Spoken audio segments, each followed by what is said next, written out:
Digital. Today we'll talk about how to fix or how to solve the problem of not opening on threads if we click on settings.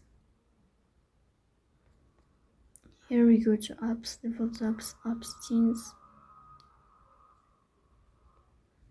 Then in this page you will search about the application of threads.